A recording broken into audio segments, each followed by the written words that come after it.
Ano yung unang topic na binigay sa atin ng ano, ng Mark Ramos team, no? Ito si Boying Rimulya. Okay. Teka na, nakalimutan ko data to. Okay, sige, gets na. Okay, teka lang tandaan ko lang yung mga slides na ginawa ko. Okay. Tapos, may video. Okay, tapos... okay, gets na. Okay. Kuha ko ni narrative. Okay, game. Start na po tayo, no? Hello po, Miss Au Del Rosario. Okay, Chris Rose. Okay, yan. So, game, start na po tayo. Okay. Ano ba? Sabi nga, wag pipinutin yung babae. Okay. So, yun mga kababayan, no? So, meron po kasi binabanggit dito si Ombudsman Rimulya. Kasi tandaan natin na ngayon po kasi nakafocus po ang ombudsman para po sa pagpa-file nga ng kaso. Dito nga po sa manumalyang flood control project. At alam nyo ba ilan yung quota nila? Quota, no? Ilan yung target nila nakakasuhan? 1,200 po na katao. Ganyan po kadami ang target na kasuhan ng ombudsman. 1,200 na katao po ang kakasuhan nila dito nga po sa maanumalyang flood control project. So ang problema natin ngayon, mukhang nakalimutan ata natin si Sara. 'Di ba? Ayun ang pinakamalaking tanong dito. Paano na si Sara? 'Di ba? So ngayon, actually medyo conflicting lang tong statement ni Rimulya, pero okay, sakyan natin, no? So sabi dito, okay. Mga issue ukol kay VP Sara Duterte, hindi umano nakakalimutan ng ombudsman. Di ba? So, at least, di ba? Di ba? So, kapag di nakalimutan, ibig sabihin, may gagawin. At dapat merong gagawin talaga dapat. Di ba? Ano ba? Nakalimutan na ba natin to? Di ba? Sana wag naman sana. And then, mga kababayan, no? So, sabi dito, binigyan diin ni Ombudsman Jesus Crispin Rimulya na hindi niya nakakalimutan ang naunang pahayag ukol sa planong pag-imbestiga sa mga usaping may kaugnayan kay VP Sara Duterte. Kita nyo, di ba? Kapapasok lang po ni Boying Rimulya bilang isang ombudsman, isang katutak na po ang trabaho tinambak sa kanya. No, kung in the first place naman sana, kung inayos sana ito ni Digong, edi sana, meron nang nakulong nung nakaraan pa. Hinintay pa talaga si PBBM, no? So, syempre, wala naman tayong aasahan ng panahon na yun. Kasi nga po, ang ombudsman nung tuta ni Digong, di ba? Tuta ni Digong. May bell pala ako dito. Si Martires. Oo. Alam nyo, dapat din kasama sa dapat kasama rin dapat na imbestigan yun si Martires. Sa totoo lang. Inutil Di ba? Sabi dito, continue. Sa isang exclusive interview ng Bombo Radio, may Bombo Radio talaga, no? Sinabi ni Rimulya na nakatuon pa lamang ang kanilang atensyon sa usapin ng flood control. Di ba? Sinabi ko kanina flood control scandal. Ngunit maari sa mga susunod na pagkakataon ay balikan din ang iba pang mga issue. Di ba? So, isipin nyo, pasalamat pa pala si Sara dito, no? Dahil sa flood control scandal, medyo natakpan yung issue laban sa kanya. So, continue natin. Sige. Ayon sa kanya, ayaw ng ombudsman na mag-aksaya ng oras lalo't impeachable officer si Sara Duterte. Kaya mas mainam na sa impeachment court muna himayin ang mga reklamo laban dito. Ayan. Ayan, di ba? So ngayon, ang gusto lang sabihin dito ni Boying Rimulya, mga kababayan, di ba? Matrabaho din yung gagawin kay Sara kung imbestigahan. So, meron pa naman nakabinbin daw po na kaso si Sara sa impeachment court. So, ang tanong ngayon dito, kailan maglalabas ng desisyon yung Supreme Court regarding nga po dito sa kaso ni Sara? Di ba? So, ayan ang problema kasi dito Kabubuhan ni Chis Escudero talaga to Katangahan ni Chis to So, ang mga nalikom na impormasyon ng impeachment court ay maaari ring hingin bilang bahagi ng pagkalap ng datos at sulod sa kapangyarihan ng Office of the Ombudsman. So, pwede naman pala. Okay.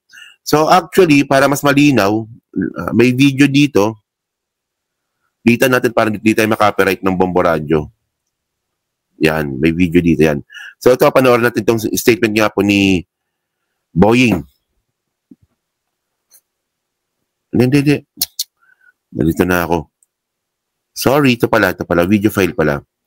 Video. Saan na? Wala.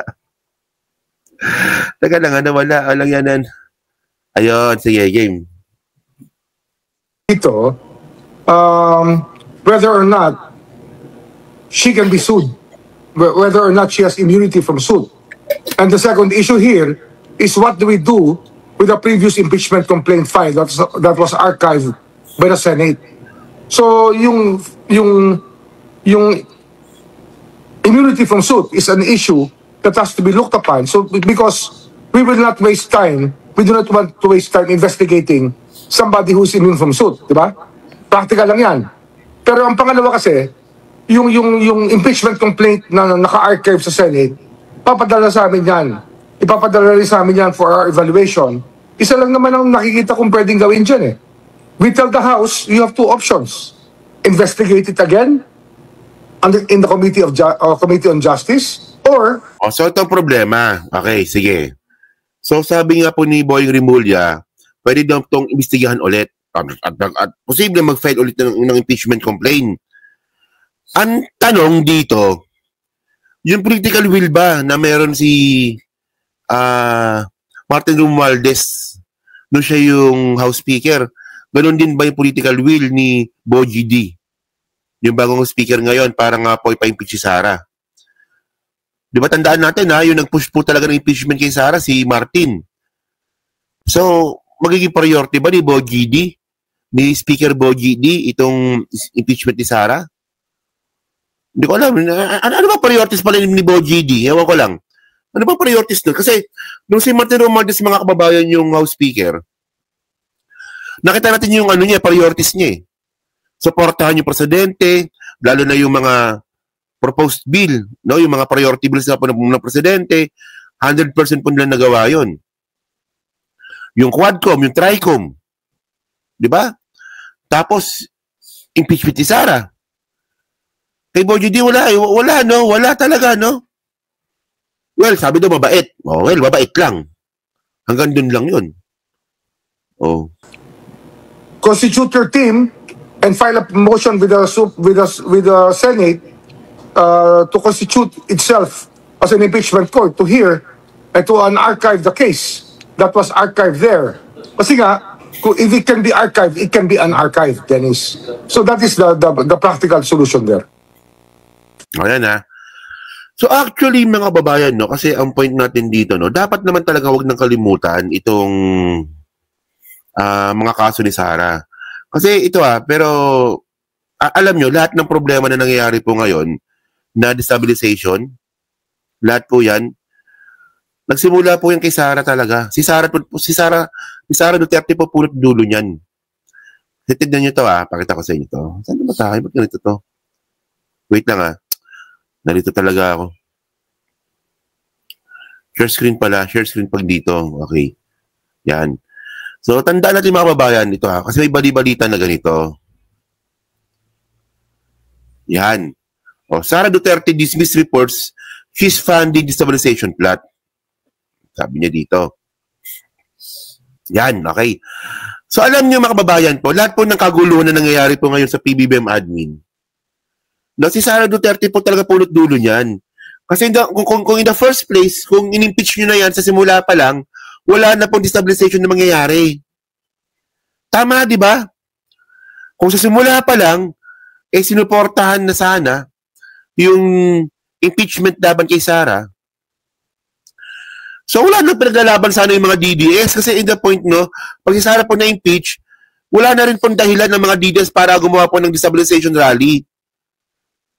Di ba kasi di naman sila magbibenepisyo dito? Tanggal na si Sara impeach na si Sara So kaya po ngayon, nagkakaroon po ng lakas ng loob itong mga bobong mga DDS, mga kababayan, na siraan, magkaroon ng destabilization, at tanggalin si PBBM. Kasi nga po, andyan si Sara, vice presidente pa rin. O, di ba? Kung in the first place sana, na-impeach, o kaya ngayon naman gawing priority, hindi sana wala ng destabilization, naniniwala po akong ganun eh. Kung tinanggal yung sa Sara simula pa lang, wala na sana ng destabilization. Wala na sana kayong ibang iniisip noon na issue ang laban sa mga DDS. At in the first place, mga babayan, ako naniniwala po ako no, na yun nangyari nung failure nung November 16 to 18. No? Sabi nila, last na raw yun. Ako naniniwala pa na may kasunod pa yun. Umalpak lang sila pero may kasunod pa yun.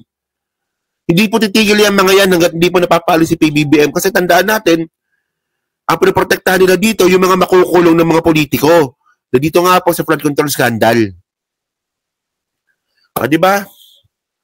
So yun, so by the way, kayo po, no, pumasabi nyo nga po dito, sa statement nga po ni Ombudsman Remulla, na hindi raw po nakalimutan, no, yung kaso ni Sara. Well, di ba?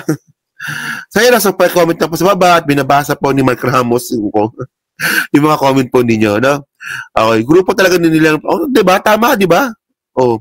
Kung walang Sara Duterte, walang destabilization. Oh. So yan na, so yun mga kababayan. So iwanan muna natin yung topic na yan. So pag-usapan natin yung mga iba, no? So ano ba? Ito. Hindi, ito bad news to. Sa good news muna tayo. Good news muna tayo. Dito tayo sa good news. Okay.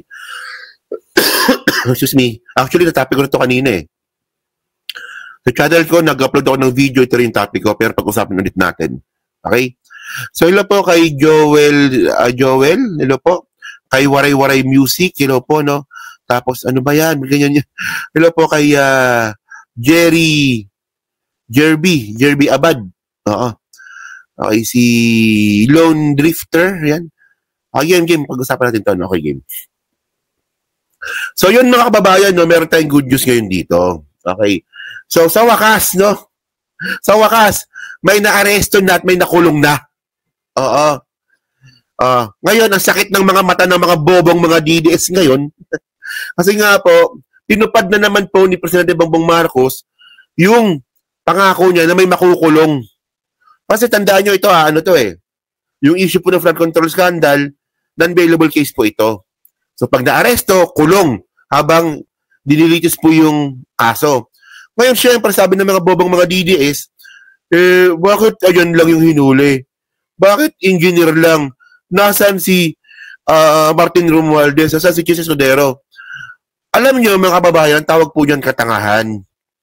Di ba? Yung pinaglalaban ninyo, katangahan po yan. Ibig sabihin, hindi kayo updated. No? Itong mga bobong mga DDS na to. Kasi, first batch pa lang po ito. Daan-daan po ngayon yung iniimbestigahan sa flood control scandal.